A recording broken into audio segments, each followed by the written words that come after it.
15h26 dans l'after sur RMC BFM Sport. Ça discute maillot. Ça discute maillot avec Florent Gautreau et moi et Jonathan Macardy. Andy, voilà, parce qu'il a une boutique de maillots de foot et tout, Andy Delors à Tours. Ah, mais oui, je l'ai vu. Moi, c'est Arnaud Souquet, s'il m'écoute. Ah oui. Ah bah oui. Tu sais que attends. C'est sur une petite place, c'est ça? Oui, Ça s'appelle le 10, place là. de la Victoire. Ouais. Elle a bien nommé. Et voilà, donc Andy, si tu m'entends, quand même, file-moi ton maillot de Toulouse, parce que voilà. Pareil, Arnaud Souquet, Arnaud Souquet, non mais toi, tu mérites là. Voilà, oui. Moi, j'opterais sobrement pour le maillot de Max Lopez. Ça m'ira très bien. Ben voilà. On va pas faire partie Il de. va être un peu petit si c'est le tien, mais. On va pas faire partie de ces centaines de fans qui se sont arrachés des maillots de Neymar aujourd'hui. Neymar, tout juste arrivé à Paris, 10 000 maillots vendus. C'est-à-dire qu'on a dû refaire les stocks, les stocks, re-remplir les rayons parce qu'on n'avait pas prévu assez de maillots. Il y avait des queues jusqu'à 2 heures devant la boutique des Champs-Élysées. On a entendu beaucoup d'énormités sur ce sujet-là. Je rappelle juste que c'est pas sur les ventes de maillots, les clubs ne touchent pas grand-chose. C'est pas les ventes de maillots qui payent les transferts des joueurs. Et le maillot à 140 €, faut rappeler aussi que c'est la version véritable de celle qui est portée par les joueurs sur le terrain. Il y a des versions évidemment moins chères. Sur un maillot, quand c'est Nike, je crois que le Nike prend entre 85 et 88% du bénéfice. Donc la part pour les clubs, elle est très très maigre. Allez, Neymar qui a donc été présenté à la presse cet après-midi donc à 13h30, 13h45. Il y a eu une conférence de presse qui a duré un petit moment, pendant laquelle il a répondu à de très nombreuses questions. Tiens, justement, Neymar, je vous propose de l'écouter. Ça n'a pas été une décision forcément facile pour lui. On s'imagine que il est venu au Paris Saint-Germain et qu'il a quitté le Barça de gaieté de cœur. Forcément, la question lui a été posée en conférence de presse. Il a expliqué que c'était une décision pas si facile que ça. C'était l'une des décisions les plus difficiles à prendre de ma vie. Parce que j'étais bien adapté dans une grande ville et dans un grand club qui était Barcelone.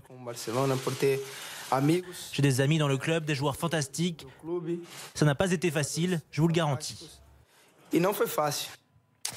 Voilà donc Neymar qui sera présenté officiellement au public demain à 15h45 au Parc des Princes, soit 1h30 avant le coup d'envoi du PSG Amiens. Tiens, je vous laisse la parole, messieurs, à propos de cette arrivée, de cette présentation de Neymar. C'était quand même assez dingue ce qu'on a vu devant le Parc des Princes. Non, mais parce que, vraiment, moi, que du positif. C'est-à-dire ce que j'ai vu à Paris, ce que j'ai vu dans la rue, ce que j'entends. C'est-à-dire que tout le monde, partout, ne me parle que de ça. Là, on est passé sur un sujet, et c'est pas seulement parce que Actu creuse, machin. Tu vois, c'est un sujet qui. Alors, j'ai entendu des énormités aussi de la part de gens, d'ailleurs, des intellos sur certains débats, bien pensants, mais étonnamment, comment dire, non, étonnamment inculte surtout sur l'aspect économique. C'est-à-dire que ce qui me sidère toujours, c'est-à-dire que cette économie-là qui est intéressante parce qu'elle est importante, c'est de voir que j'entendais un débat hier avec des politiques et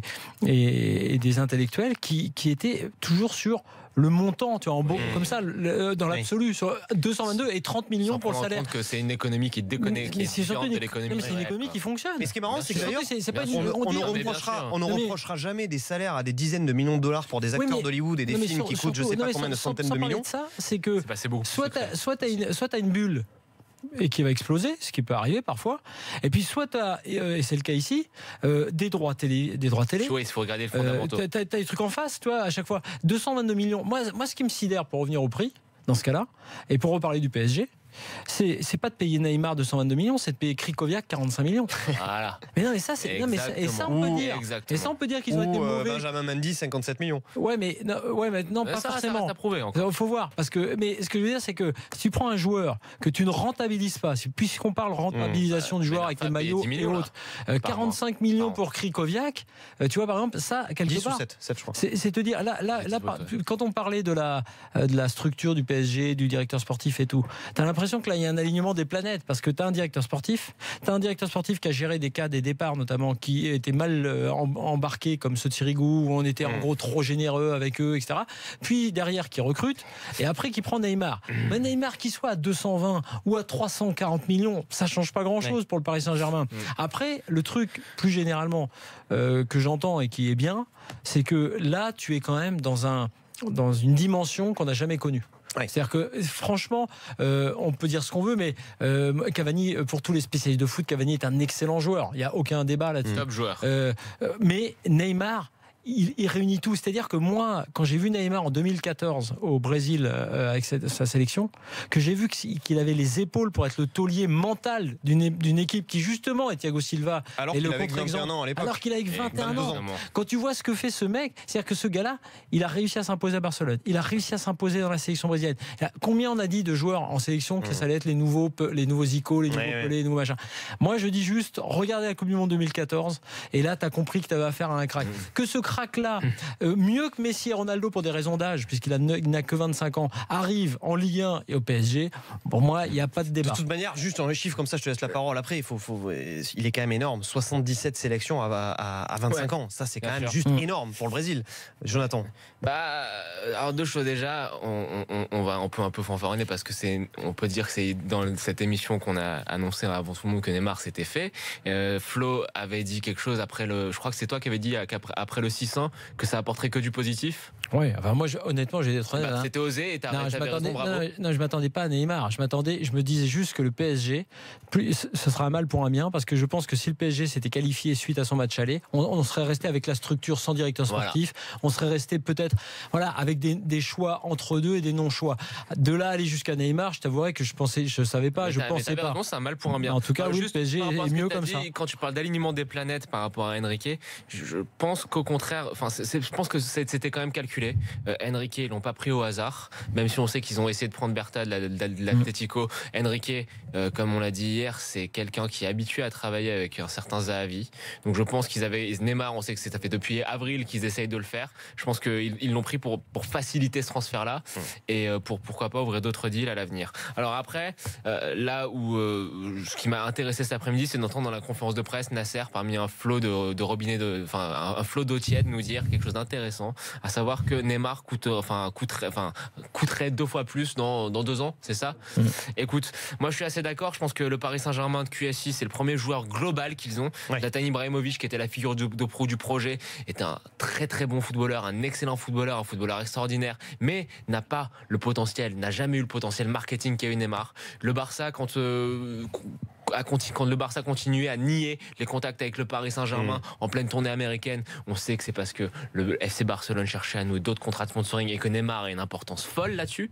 Neymar, comme on va le rappeler, qu'avant de signer au Paris Saint-Germain, il était en Chine en train de faire une tournée promotionnelle, et je pense que outre le joueur qui est extraordinaire, le Paris Saint-Germain, pour la première fois de son histoire depuis la passation sous le bastion qatari, je mets entre parenthèses Beckham qui était un petit peu un cas à part, se paye un joueur qui peut le faire passer dans une autre dimension, et pas juste sportive, une autre dimension économique. Et par rapport à ce que tu disais, Flo, je suis aussi assez surpris de l'ignorance de pas mal de personnes sur cette question économique là, parce que je pense qu'effectivement Neymar va rapporter beaucoup d'argent. Alors comme je vous ai dit, c'est pas sur les maillots, les clubs prennent entre 10-15% quand c'est Nike, mais on sait que le contrat du Paris Saint-Germain avec Nike est de 24-25 millions par saison, que Nike récemment a cassé sa tirelire pour Chelsea. Chelsea a le record avec 80 millions en passant chez Nike, que le Paris Saint-Germain cherchait à renégocier. Et je pense que par exemple la première externalité positive, le premier fruit positif qu'on verra de l'arrivée de Neymar, je mets ma main à couper, que ça sera le fait que le Paris Saint-Germain va renégocier son contrat avec Nike. Et parle déjà de 25-30% de plus du contrat actuel de sponsoring. Et les premiers revenus vont être là. Tiens, justement, tu parlais de Nasser Al-Khelaifi, le président du Paris Saint-Germain, il s'est exprimé également lors de cette conférence de presse et il a expliqué un petit peu ce qu'il espérait que Neymar apporte au Paris Saint-Germain. Vraiment, si on a une nouveau motivation, nouveau projet, nouveau énergie, tout ça, on commençait vraiment à travailler plus pour le grand joueur. C'est le plus grand joueur, il est là. Vous savez, lui, il est grand manque en Japon, en Chine, aux États-Unis aussi, en Europe. Tout ça, déjà, on a vraiment... on a un grand manque avec nous aujourd'hui. Le Paris Saint-Germain est vraiment le plus grand, aujourd'hui un des plus grands clubs au monde. Mais avec lui, on vient plus grand. Attends, j'ai une question à vous poser. Vraiment candide, parce que j'en ai pas la réponse. À part Neymar, quel est, selon vous, le joueur qui a le plus gros potentiel marketing à l'heure actuelle dans le football? Il n'y en a pas d'autre. Ronaldo, mais Ronaldo, il en a finalement moins de fait parce qu'il est plus en plus. Messi. Mais Messi, est-ce que tu penses qu'il est aussi bankable que Neymar? Bah non, mais après ça dépend. C'est pareil, c'est aussi une histoire d'âge et de durée. Mais Messi, oui, Messi est bankable quand même. Messi bankable et pas sur les marchés. Non, mais qu'il le soit. Mais le potentiel, on parle de potentiel. C'est-à-dire que là, Neymar, c'est parti pour 10 ans. Jeune, ça fait déjà 7 ans que ça dure. Et qui maîtrise sa communication, mais pas qui est un peu mignonné. Non, mais il y a juste à voir sur l'histoire des réseaux sociaux, Jonathan. En fait, tu vois que vrai que c'est l'une des 40 personnalités les plus suivies au monde sur les réseaux sociaux. Twitter, c'est quand même incroyable. Sur Instagram, Neymar a 80 millions de followers, le Paris Saint-Germain en a 9. Ouais. Alors, sur l'histoire PSG, là, c'est assez intéressant parce qu'on essaie de voir finalement chaque année si le PSG progresse dans son recrutement. Évidemment, on regardera s'il progresse en Ligue des Champions parce que c'est quand même in fine leur objectif. Ouais. C'est normal. Mais qu'il y ait des moments compliqués et même le 6-1, les autres Chelsea, y compris, on a connu avant de gagner sa Ligue des Champions. Donc ça, c'est à noter. Tu prends Beckham, que moi j'ai toujours détesté comme recrue sportive, mais que j'ai trouvé génial comme idée marketing. Ouais. Et c'était une idée géniale. Juste là pour ça d'ailleurs. Mais bon, voilà, moi qui suis plus foot, ça me parlait moins, mais j'adore. Et Dieu sait que j'adore le joueur aussi, mais à cette époque-là, je l'aimais moins en tant que joueur. Tu prends Ibra derrière, tu as effectivement un gros potentiel sportif qui t'a permis d'engranger tous ces titres domestiques quand même, qui vont faire date dans l'histoire du championnat et des coupes nationales.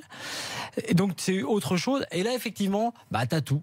T'as tout en même temps. Et Neymar, t'as le sportif, tu as le marketing, l'économique, et tu as normalement aussi, quand même, le progrès. La marche supplémentaire, parce qu'on a souvent dit est-ce que Di Maria ça apporte la marche? Oui, non. Est-ce que Ibra qui part, parce qu'à juste titre on l'a pensé, ça va apporter une meilleure équipe parce que finalement Cavani sera à son poste? Oui, c'était mieux, mais on n'a pas non plus les progrès suffisants pour aller plus loin. Là normalement, oui, t'as ça, et je dirais même juste pour la saison là, parce que Neymar c'est pour sans doute un peu plus longtemps, mais pour la saison, je dirais même le doublé Dani Alves Neymar. Ouais, ça pour moi en Ligue des Champions cette année, c'est très fort. J'ai une petite question pour recentrer un petit peu le débat aussi sur le foot, parce que maintenant c'est ce qui va nous intéresser. D'ailleurs, on sait que Neymar est dans le groupe, enfin, en tout cas il est parti faire la mise au vert à Royer-Malmaison avec les joueurs du Paris Saint-Germain. Alors pour l'instant, la Ligue de football professionnel le dit, elle n'a toujours pas reçu, elle a jusqu'à minuit pour recevoir le certificat de mutation de la part de la Liga. On sait que la Liga bloque un petit peu les choses, donc on ne sait toujours pas avec certitude si demain il pourra jouer face à Amiens lors de la première journée de Ligue 1. Toujours est-il que si c'est pas le cas demain, ça pourrait être le cas la semaine prochaine face à Guingamp à Roudourou. Ce qu'on se disait, c'est que Neymar, il est complètement PSG compatible, c'est-à-dire que quel que soit le système de jeu qui pourra être employé par Unai Emery lors des matchs de championnat, de Ligue des Champions, de Coupe de France, Neymar, il pourra s'inscrire dans chacun des systèmes avec les joueurs tels qu'ils sont aujourd'hui. Ah non, mais de toute façon, là, le truc va être assez simple et compliqué. C'est que Neymar fait partie des joueurs que tu mets sur la feuille de match au départ. Donc après, il va forcément y avoir par contre des perdants dans l'histoire. Hein. Oui, mais pas Cavani, par exemple. Ah non. Là où Cavani avait pu être perdant avec Zlatan Ibrahimovic. Non, c'est Draxler. Et ça, c'est quand même. C'est les postes de coach. C'est Pastore, Draxler et Di Maria. Et Lucas, évidemment, en premier. Mais voilà, c'est tout. C'est ce turnover-là qui va se faire. Après, juste pour anecdote, par rapport à ce match d'Amiens qui va à tout prix jouer, ça m'a fait rire parce que tu avais l'impression qu'il voulait à tout prix jouer contre Amiens. En fait, il veut à tout prix jouer tout court, ce que je peux comprendre. Il a fait une sacrée préparation d'ailleurs. Ça fait un petit moment qu'il n'a pas joué. Il y a un truc que j'aurais jamais pu imaginer il y a quelques mois, c'était que le premier match de la saison 2017-2018 serait Paris-Amiens, parce qu'Amiens c'était compliqué, avec Neymar dans l'équipe du PSG. Ça c'était une cote quand même importante. Parce que même Amiens en Ligue 1 c'était une cote aussi. Donc c'est vrai qu'il y a des comme quoi il y a des choses où voilà. C'est assez étonnant, mais bon, c'est vrai qu'on va se régaler. Après, mais comment ils vont s'organiser devant? Qui est Amiens, tu veux dire? Non, le PSG. Parce que pour prendre Neymar, j'ai du mal à l'imaginer en fait. À imaginer une équipe équilibrée. Non, mais forcément, de toute façon, moi je pense que en 4-2-3-1. Oui, le truc déjà, c'est de lâcher moi, je serais pour presque même aussi un changement de système, mais pas forcément sur tous les matchs. Moi, je pense qu'il faut 2 systèmes pour le PSG. Et c'est en ça qu'il est intéressant. Ouais. Et c'est en ça. Je pense qu'Emery, de toute façon, Neymar ou pas, je pense qu'Emery, enfin, je sais pas, que cette année c'était l'année pour avoir ces 2 systèmes-là. Tiens, on va accueillir Philippe qui a fait le 32-16, supporter du Paris Saint-Germain. Salut Philippe. Salut Philippe. Bonsoir, monsieur. Bon, t'as vu un petit peu la présentation et la cohue devant le Parc des Princes cet après-midi. Ravi, j'imagine, de l'arrivée. Cette fois-ci, t'es soulagé. Il a signé, Neymar, c'est bon, c'est fait. Voilà, c'est exactement ça. J'aurais pas dit mieux. Et enfin. Enfin. Depuis le temps qu'ils nous le proposent, depuis le temps qu'ils nous font rêver avec toutes les saisons, toutes les intersaisons, nous proposer des Ronaldo, des Neymar, et j'en passe. Enfin, ils ont fait le gros coup. Mais bon, en même temps, il fallait s'y attendre. Il n'y a pas de fumée sans feu. C'est un moment déjà qu'il y avait la fumée. Ça fait un moment que les fenêtres d'alarme avaient été tirées. Vous, messieurs, vous venez de parler du mois d'avril. On peut déjà parler à l'année dernière. Ça a commencé déjà bien l'année dernière. Ils ont travaillé. Et quand Neymar dit que ce n'est pas pour l'argent, bon, c'est pas que pour l'argent, parce que forcément, il y a un projet sportif qui va avec. Si on va dans un sens, l'équipe parisienne est en pleine restructuration. L'équipe elle est en train de se refaire. Il y a beaucoup de jeunes, beaucoup de nouveaux joueurs qui sont en train d'évoluer. Des Marquinhos, des Verratti qui se sont découverts à Paris, des Rabiot qui sont en train de partir aussi vers des bons chemins, on va dire, au niveau de la puissance. Et donc forcément, c'est attirant aussi. Il ne faut pas oublier, parce qu'on pourra dire ce qu'on veut. L'équipe de Barcelone, c'est l'une des meilleures équipes du monde. Ça le restera toujours de par le fait. Mais au niveau de l'âge, voilà, ils ont du mal à, mine de rien, ils ont du mal à trouver le roulement pour suivre un petit peu le mouvement qu'ils avaient à l'époque, Iniesta, Xavi. Mais sur l'arrivée, Philippe, de Neymar au PSG, toi, qu'est-ce que tu penses qu'il peut apporter à l'équipe? Tout. Mais pas tout. Parce que Paris, pour moi, c'est mon club de cœur depuis toujours, mais c'était déjà une très grande équipe, comme je dis, il y avait déjà des grands joueurs, forcément, mais au niveau point de vue mondial, il va avoir une impact encore plus impressionnante que Zlatan Ibrahimovic n'a pu l'avoir au niveau... Ah ben ça c'est sûr. Au niveau marketing, ça, au niveau followers de tout Twitter et oui, compagnie. Bien sûr. Et au niveau du jeu, par contre, voilà, il va apporter enfin ce qui nous manquait, quoi, un vrai Brésilien qui va avoir le panache. Mais pour être clair aussi, c'est que les matchs de Ligue 1, le PSG arrivait à les gagner sans Neymar, globalement. Donc ils les gagneront encore mieux et plus, et peut-être encore mieux contre Monaco, par exemple, cette année. Mais les matchs de Ligue des Champions, là Neymar, il va faire passer ce cap au PSG. Parce qu'il y a plein de matchs que Neymar peut faire gagner, tu vois, comme ça. Complètement. Écoute, moi, je veux pas faire le rabat-joie. Que Neymar soit là, c'est extraordinaire. Que Neymar soit un vrai plus en Ligue des Champions, une plus-value certaine, c'est sûr. Mais attention, ça va pas suffire à gagner la Ligue des Champions. Là, tu commences quand même à avoir une équipe sérieusement armée. Mais je vois toujours des grosses lacunes, les mêmes lacunes par rapport à l'année dernière. Alors la lacune, et puis la lacune principale, c'est le gardien sur cette pré-saison. Le gardien, l'absence d'un patron en charnière centrale. Je suis désolé de remettre ce sujet sur la table, mais je pense qu'il manque un patron en charnière centrale, et je pense que t'es quand même un peu short au milieu de terrain. T'es quand même un peu short. Alors il va arriver, non, parce qu'on parle de la milieu de terrain. Tu veux dire le triangle Verratti, Rabiot. On parle du recrutement d'un quatrième défenseur, tu vois, de Juan Foyth, c'est pas pour venir être titulaire. Donc pas de recrutement, je suis en train de dire, il va arriver, il va s'imposer au fur et à mesure, les choses vont se placer. Et déjà, t'as un défenseur central, pas de Neymar. Central, c'est une chose, mais t'as un truc qui change radicalement. Dans l'équipe cette année, ça va être Dani Alves au niveau patron vestiaire et patron défense. Et on l'a déjà vu d'ailleurs. Et ça, juste un petit point qui va être assez amusant à suivre, c'est de voir comment ça va se passer avec Thiago Silva. On sait qu'il y avait eu de la friture sur la ligne quand le brassard lui avait été retiré en Seleção pour être confié à Neymar. Je sais pas. Sur les images qu'on a de l'entraînement, ils sont ensemble pendant tout le temps. Toujours eu des fritures sur la ligne au Brésil pour des histoires de brassard de capitaine. Moi, je pense qu'avec Neymar, c'était plus un conflit. Enfin, avec Thiago Silva, c'était plus entraîneur-joueur que avec Dunga. Ça va aussi. Mais il y a eu un petit peu de friture entre les deux. Après, voilà. Moi, je pense que l'équipe, certes, c'est une vraie plus-value, mais attention, le recrutement n'est pas terminé. On sait que Paris est encore déterminé à faire d'autres recrues. Est-ce qu'Aurier va dire dans sa prochaine vidéo que c'est un gars sûr ou pas? Ou qu'il les gaze.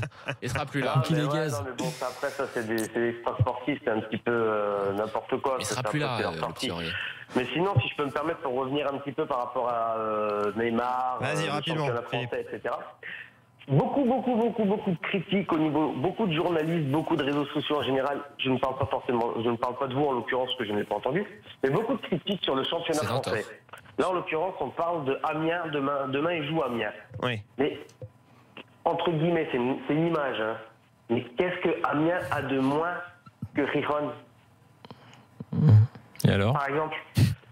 Parce qu'on dénigre tout le temps le championnat français. Non, mais on dénigre le championnat français, mais le championnat français, c'est juste parce qu'ils n'ont pas les 3 gros clubs qui peuvent les monter à chaque fois. C'est sûr que des Gijón et des Valladolid, ils leur mettent des 6-0. On verra s'ils vont en mettre 6 à Amiens. Tu sais pourquoi on dit ça? On parle pas. Quand on dit ça, ça parle pas du niveau des petites équipes. Oui. Okay, on parle juste des performances en Coupe d'Europe. Oui. Et c'est normal aussi. C'est normal. Et c'est normal qu'on estime que la Ligue 1 est moins forte. Après, je pense qu'Amiens, sans leur faire injure. C'est pas un excellent exemple non plus, parce que Amiens vient de perdre son meilleur atout offensif, mine de rien, il y a 2 semaines au mercato. Franchement, ils sont un peu Amiens monte tout juste, il y a une double montée. C'est dur.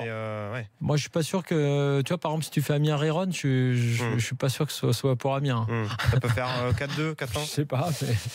Allez, on remercie Philippe d'avoir fait le 32-16. On clôt ce dossier Neymar, donc il sera présenté si vous êtes demain. Côté du Leclerc, d'ailleurs. À Royer-Malmaison, il y a un Leclerc s'il a envie d'aller faire ses courses. Oui, tu crois que c'est ouvert encore là? Il va être ouvert demain matin parce qu'ils y sont encore. Normalement, ils y restent jusqu'à quelques heures du match.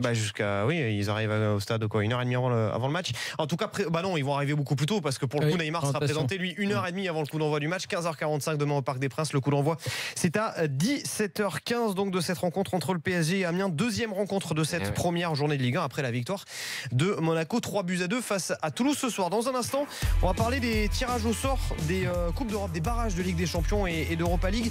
Marseille a été épargné, on va dire, même gâté. C'est pas le cas pour Nice, on y revient.